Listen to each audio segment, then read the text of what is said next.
Well, hey, North Park Community Church, Pastor Luke here with another episode of First Looks. We are continuing on in our series through the Gospel of Matthew. Today we are taking on all of chapter 16. That is verses 1 through 28. So we have kind of a hefty amount of content here, but as we just often say, it flows together. It's just important to remember that even though we are over a year in Matthew, as we're preaching through it, this is one book, one writing, and so to read it in one setting would maybe help us to see all the interconnections and the flow of thought. But on occasion, I'll slow down and take less, and then on occasion, I'll step back and take a larger chunk. And today, we're going to be taking a larger chunk. So since we have a big set of scripture, we're just going to go ahead and dive on in. Okay, here we go. And the Pharisees and Sadducees came. Let's just go ahead and notice this. This is an unusual pairing because they are not, how shall we say, in the same camp when it comes to Judaism. They view Torah differently. They have different theology, different practice. The Sadducees were the keepers of temple. Pharisees were more of your and priests, and these are going to be more your rabbis and scribes. I mean, scribes would have been for both, but we see the Pharisees and scribes often put together because they are the more conservative theologians and more closely adhering to the law and the letter of the law as it is written. But the fact that we see them paired together shows that they have a common enemy in Jesus. And so they come, and they come for what purpose? To test him. And what's the test? They asked him to show them a sign from heaven. Now, just hold on. What have we seen so far? Healing multitudes, feeding 5,000, casting out demons, feeding 4,000. And we say they want a sign from heaven. No, the reality is that they are rejecting the signs that Jesus has clearly displayed and given to them, which ultimately shows that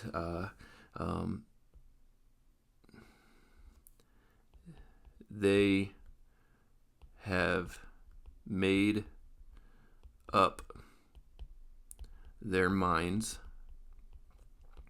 to reject Jesus. It will never be enough. No sign will be enough. And Jesus responds to them with a little bit of the old sailors saying, and he says, "When it's evening, you say, it'll be fair weather, for the sky is red, and in the morning, it will be stormy today, for the sky is red and threatening." And so it's like what? Red sky at night, sailors' delight. Red sky in the morning, sailors' warning. So this is I think I read somewhere that this is one of the most universal kind of weather signaling across like just across the world with just unrelated people groups and nations. There seems to be just this common observation and designation of this right here. And so Jesus says, hey, you know that red sky in the evening, that's going to be fair weather. It's all is well. It's good. Red sky in the morning. Look out. Some treacherous storms are going to be on their way. So Jesus says, you recognize obvious weather patterns that are clear and, relatively speaking here, undeniable for the point here that Jesus is making. And he says, you know how to interpret the appearance of the sky. That's what we got going on right here. But you cannot interpret the signs of the times. That's where that phrase comes from. You miss the more important markers.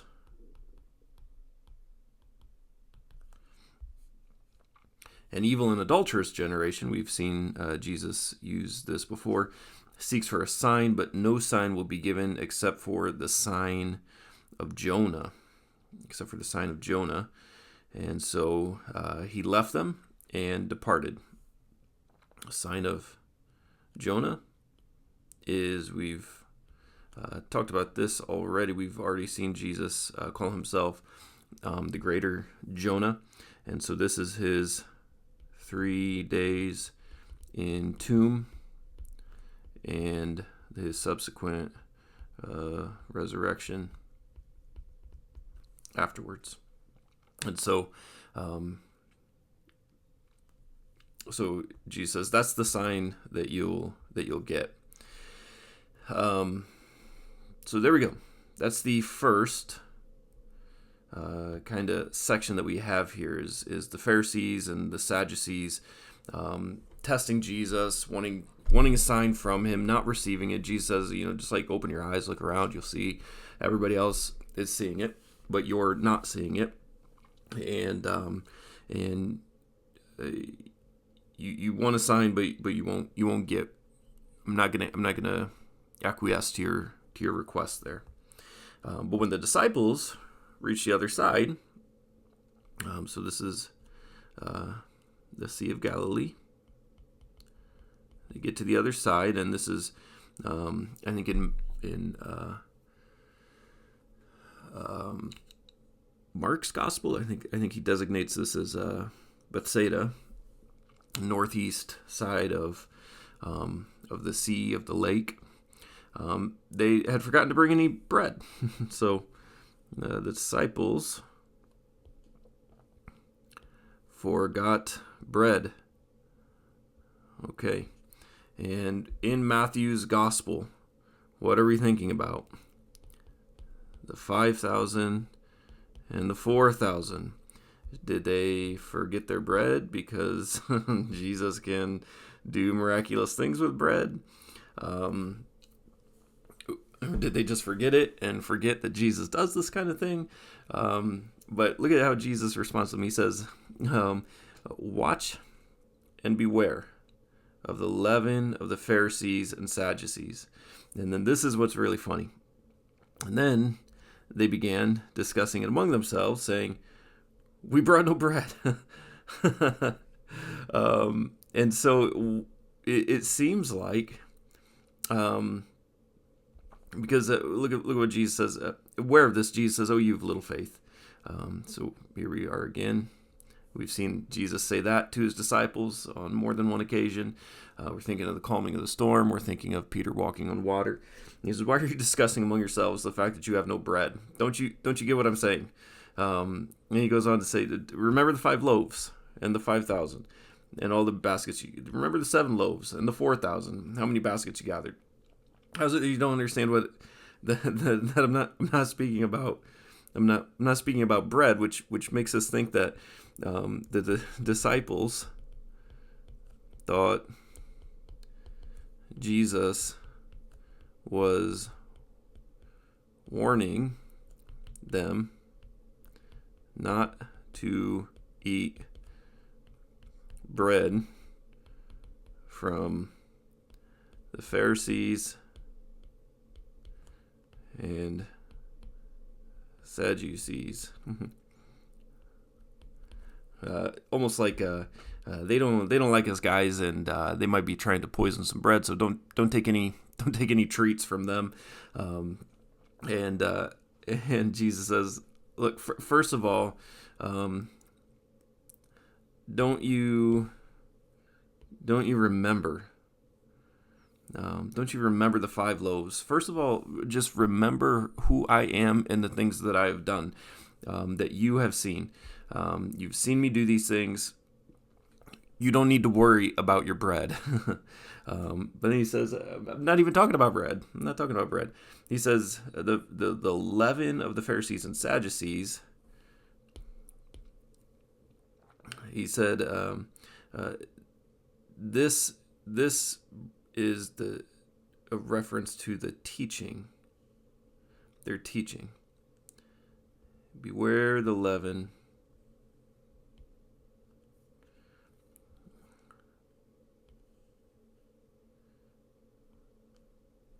And leaven is, again, something that a little bit will corrupt and infect the whole loaf, causing it all, to be changed because of it. And Jesus saying, don't be deceived by them.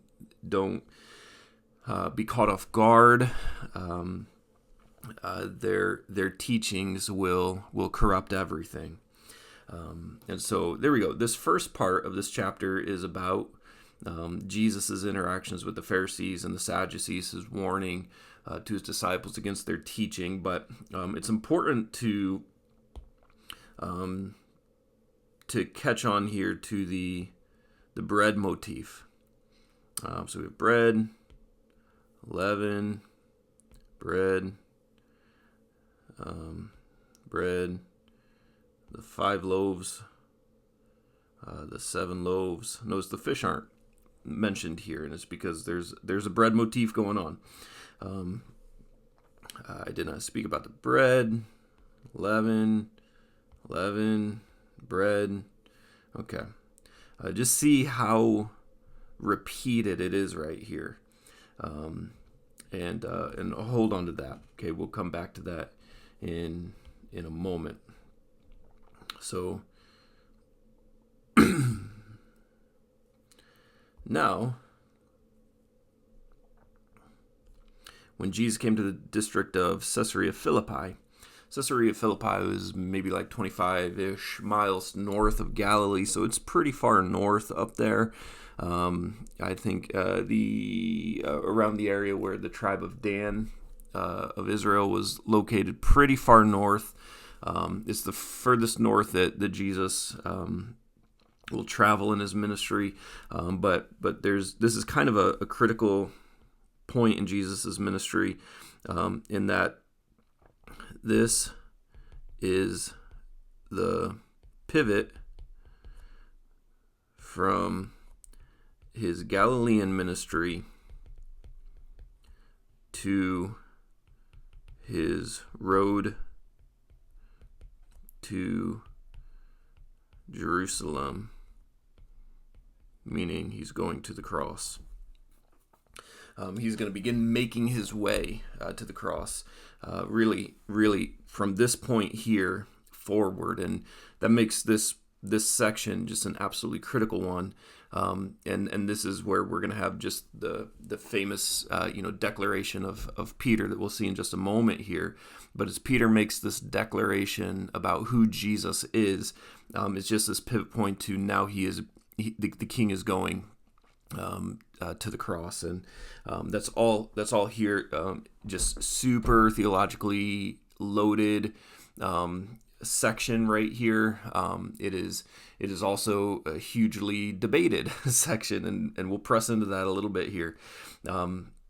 Okay, so up in Caesarea Philippi, which is a pretty pagan area, it's often noted that this is a place of worship of Pan, a pretty heathen god and false god, and is worshipped in a number of sexual ways, and that's all up there in the region of Caesarea Philippi. And Jesus asks his disciples just an absolutely critical question. This is just huge right here. He says, "Who do the people say that the Son of Man is?" So again, this is Jesus's self-designation. And here's their response. Some say John the Baptist. Remember, that's Herod Antipas thought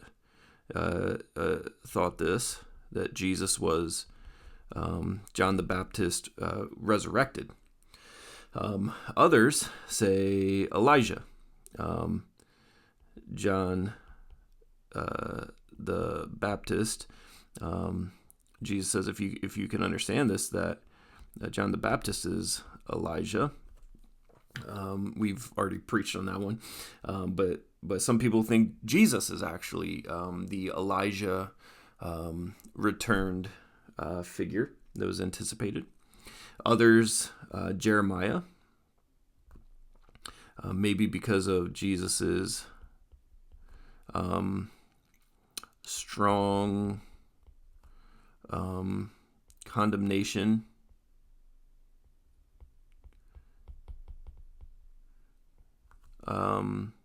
language that he'll use every now and then. Some will say just one of the prophets. But here we go. This is it. This is what just everything is about. But who do you say that I am? This is the most important question for any person.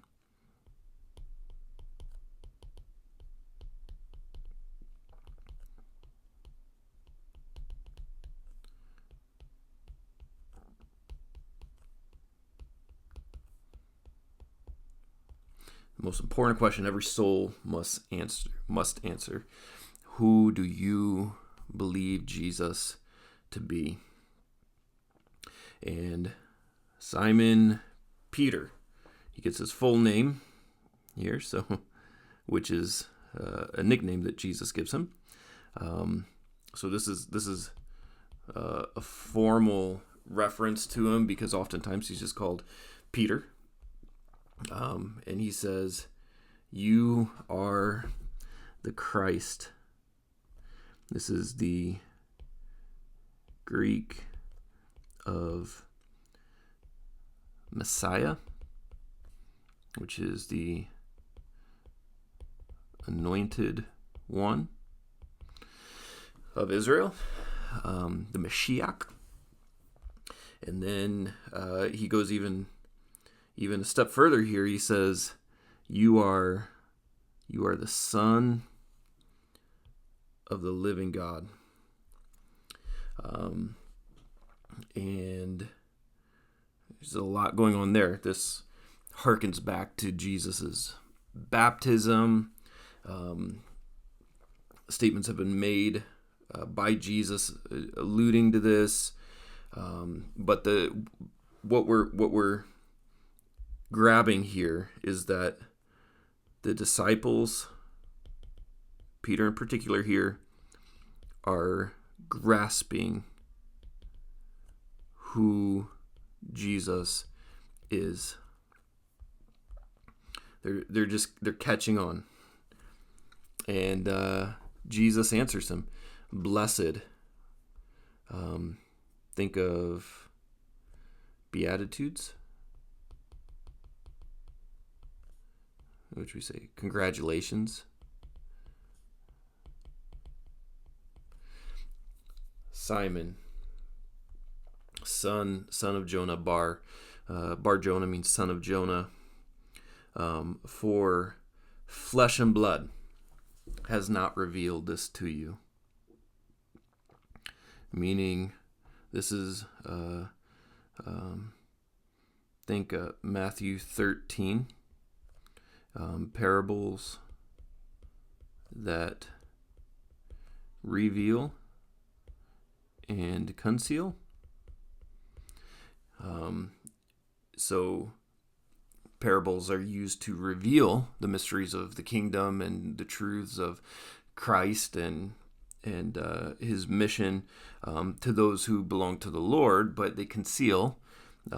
Parables are used to conceal truth from those who do not belong to the Lord. Again, if you want more on that, go listen to that sermon. But he says, "But my Father who is in heaven." So this is divinely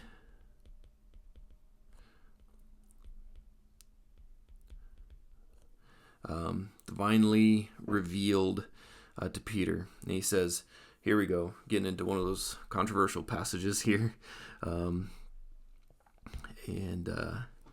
Jesus says, and we're just going to look at the text here. We're not even, just let the text speak for itself. Jesus says,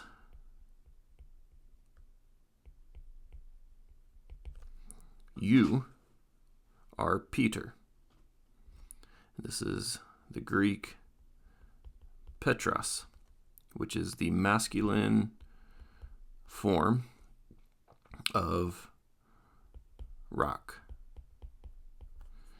And on this rock, this is Petra, which is the feminine form of rock. Okay. "I will build my church." Jesus will build my Jesus. He will build it. Okay. Here's the thing. We are Protestants, and we tend to interpret this in light of our Protestantism, which means against Catholic doctrine and teaching.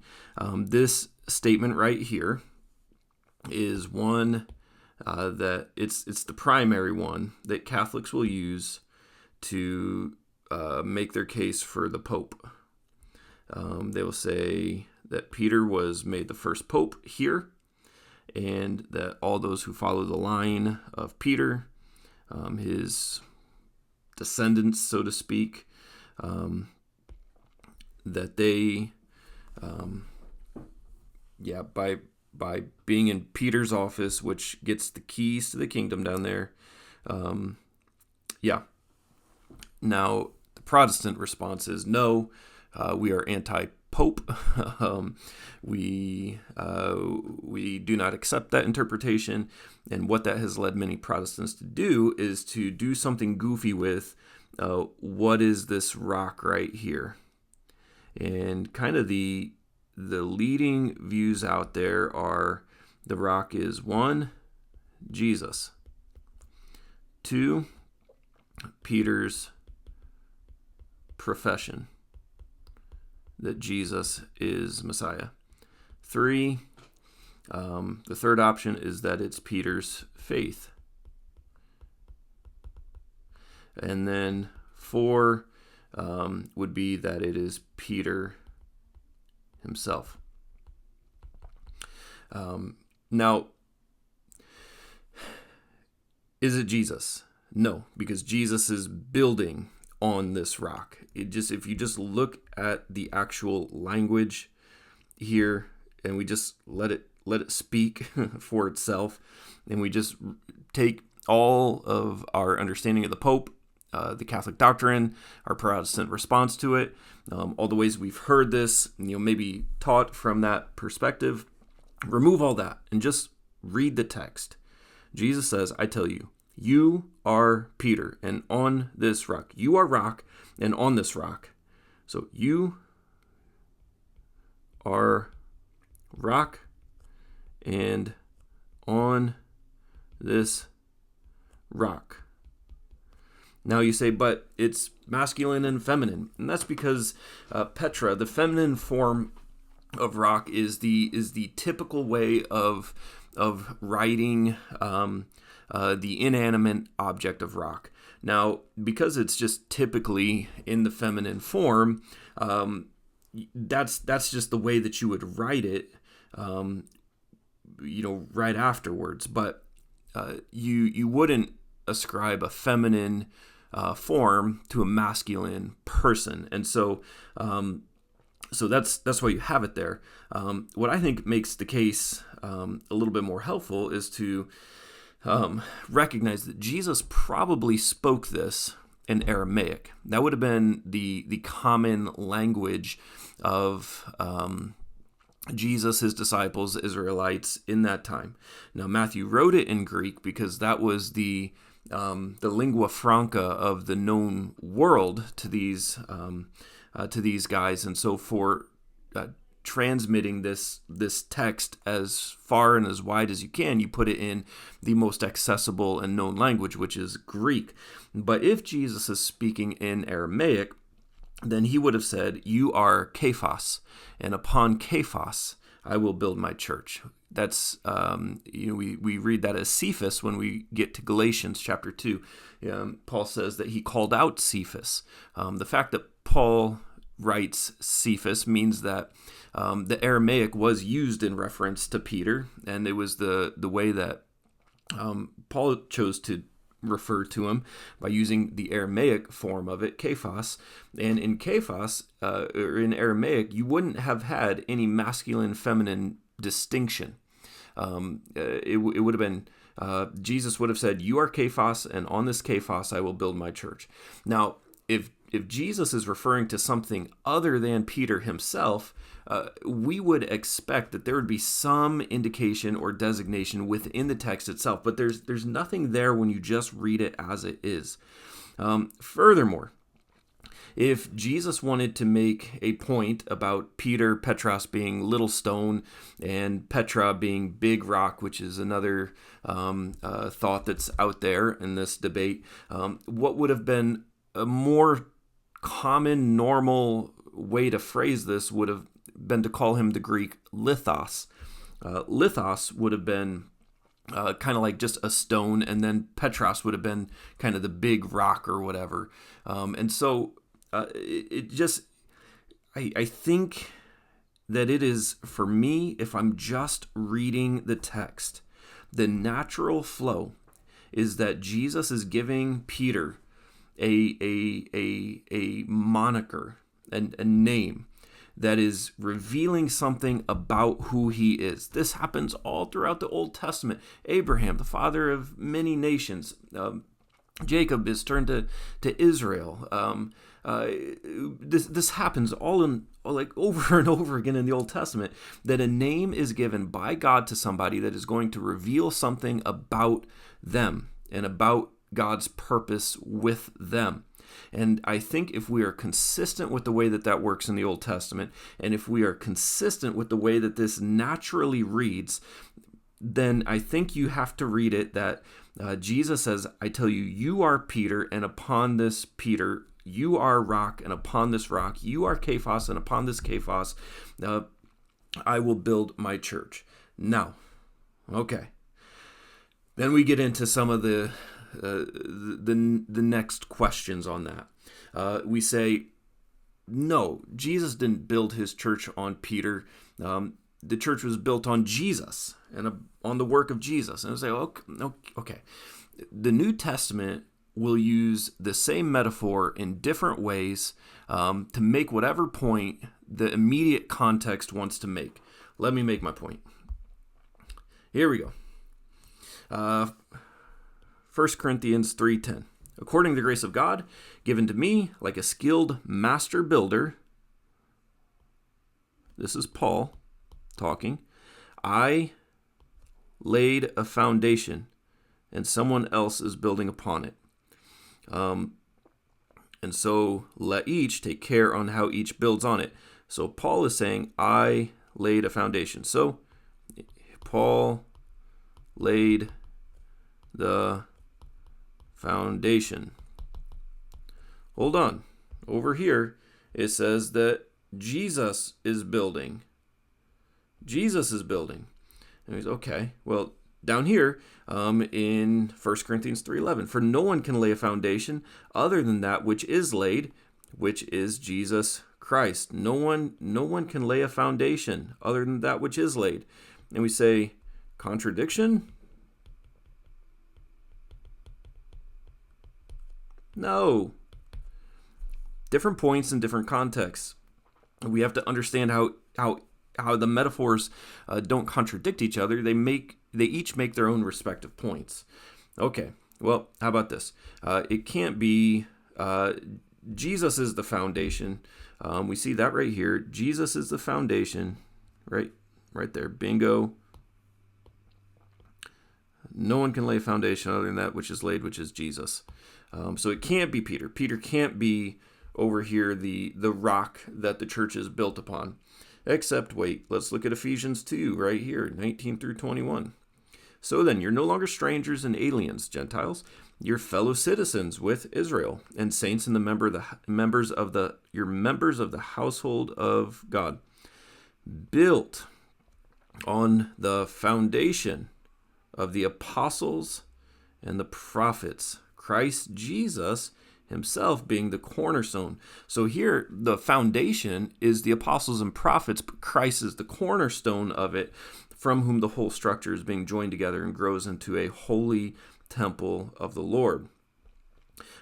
We look down here and we say, the keys to the kingdom. Who has the keys to the kingdom? Peter. That says, I will give you, Peter, keys to the kingdom of heaven. Whatever you bind on earth will be bound in heaven. Whatever you loose on earth will be loosed in heaven. And we say, wait, over here, it says in Revelation chapter 1 that Jesus, the first and last, the living one, he died, and behold, I'm alive forevermore, and I have the keys of death and Hades. Who has the keys? Does Peter have the keys, or does Jesus have the keys? Revelation 3:7. The words of the Holy One, Jesus, the true one, who has the key of David, who opens and no one shuts, who shuts and no one opens. And so the point that I'm making is that for us to interpret this right here, that Jesus is telling Peter that his name is the rock, and on this rock he's going to build the church, and the gates of hell will not prevail against it. That doesn't mean that we have to interpret this with all the Catholic doctrine about the Pope just because we say that we believe that the reference to the rock is a statement about the purpose and intention Christ has for the role of Peter as an apostle. This right here, what you bind on earth and loose on earth, that'll come back up in Matthew 18. I think it's verse 18. In which it's all of the apostles are said to have this authority.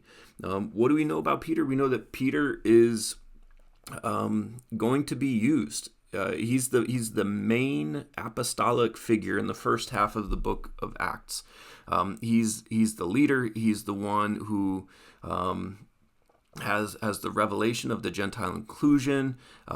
You just can't deny it that he's used in a unique way, and he's almost kind of representative of all the apostles, but here Peter being the first to articulate who Christ is, that Christ is Messiah, and Jesus is honoring that first to see it and to say it here. I think this is, I don't think that we have to load a bunch of papal or heretical or Peter deifying theology into this text, just because we would say that just structurally in the language here, it seems that Jesus is saying, "You are the rock, and on this rock I'll build my church."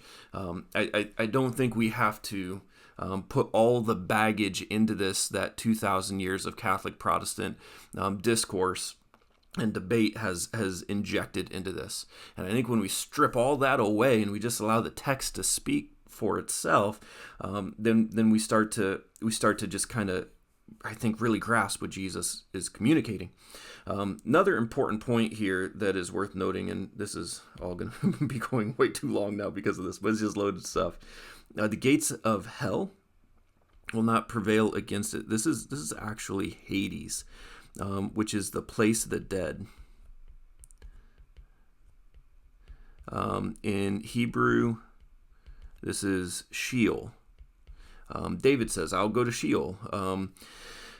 It was just the place of the dead. This is not inherently a demonic designation, and so what this is doing then is it makes all of this not a battle, not a declaration of war against Satan per se, but a declaration of triumph over death and the grave. No, obviously not mutually exclusive things there. And this whole keys and binding and loosing, that actually comes from an Isaiah passage. I'm just going to give it to you right here, Isaiah 22, 20 through 23.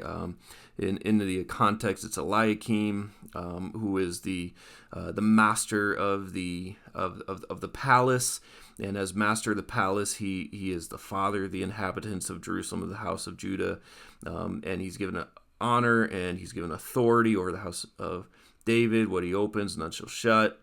What he shuts, none shall open. So we see that the language is directly correlated there, but in this, Eliakim is not king. He's like a steward, a master of the house. He's chief of staff, so to speak, and that's what is being given to Peter here, and the whole apostolic crew.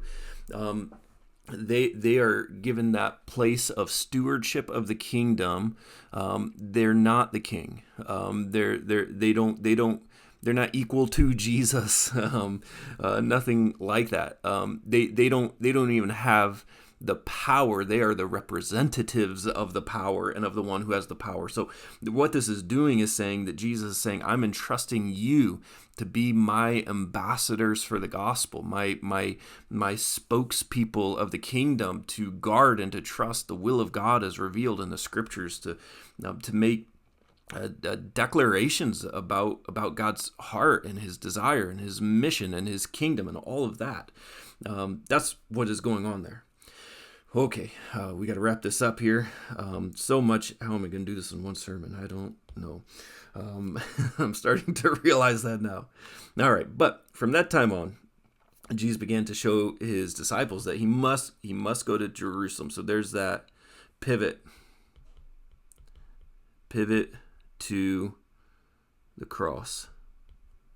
From ministry to cross. That's he must suffer many things from the elders, the priests, and the scribes, and be killed. This is his prediction of his death. But on the third day, be raised. See sign of Jonah above. And Peter took him aside and began to rebuke him and say, "Far be it from you, Lord. And this shall never happen to you." And so now we start to see that Peter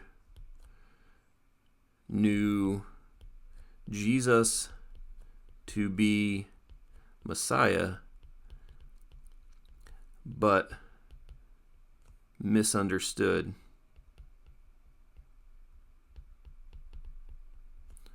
what that meant, what that actually meant. And Jesus turned to Peter and he says, "Get behind me, Satan." These thoughts are not from God, but Satan. Now here's the thing. Up here, it says that this was revealed by my Father in heaven. And here, we see that these are the thoughts of Satan, and we see that there is a war for the mind amongst people, even disciples. And here's an important note that is we see how Matthew is doing this here. The word for hindrance is stumbling block.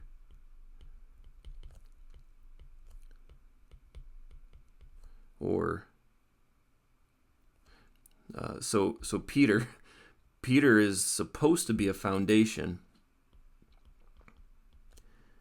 a foundation stone, but here he's a stumbling stone. And I think that this right here actually will help safeguard us from any kind of papal theology or deifying of Peter. Is in one sense he's a foundation stone, in another sense he's a stumbling stone, and he will continue to be that. He'll be just the most prominent and significant apostle in the first half of the book of Acts. But then Paul will call him out for his inconsistencies in Galatians 2. And so we see the continued just humanity of Peter. And he says, "You're not setting your mind on the things of God, but on the things of man." And then he told his disciples, "If anyone would come after me, let him deny himself, take up his cross, follow me. Whoever would save his life will lose it. Whoever loses his life for my sake will find it. What does it profit a man if he gains the whole world yet forfeits his soul? Or what shall a man give in return for his soul? The Son of Man is going to come with his angels in glory and the Father, and you will repay each person according to his works." And so Jesus is revealing the way of the kingdom and his followers. And then some of you standing here will not taste death until they see the Son of Man coming in his kingdom. And so we just remember that Son of Man is Daniel 7 language, which is connected to Jesus' ascension, which some of the 11 out of 12 saw. So some. And there also seems to be a preview at the Transfiguration, which is here. Yeah, that's sloppy. Which is down in chapter 17. There seems to be a preview that's given. And so I think it can be, if you interpret that as the second coming, then that becomes a really confusing statement, because all the disciples died and none of them saw Jesus' second coming because it's been 2,000 years. And I think just logic would just bear out that can't be what this is talking about. It must be something else. But I think when we see Daniel 7 and Son of Man connection with the ascension and the preview of the transfiguration, then I think we have resolution to that. So that's kind of a brief wrap up there, but I think we've just been kind of going for a while because this is just a lot going on here. And so that to say, please pray for me because I'm going to try and do this in one sermon, and just a lot going on here, and just want to handle it well, not get lost in just peripheral things, but really want to make sure that we allow this text and the primary message of this text to pierce our hearts, to mold us and shape us more into the image of Christ, and to glory in Him and in Him alone. And so please pray for me. I love you, church, and we'll see you Sunday.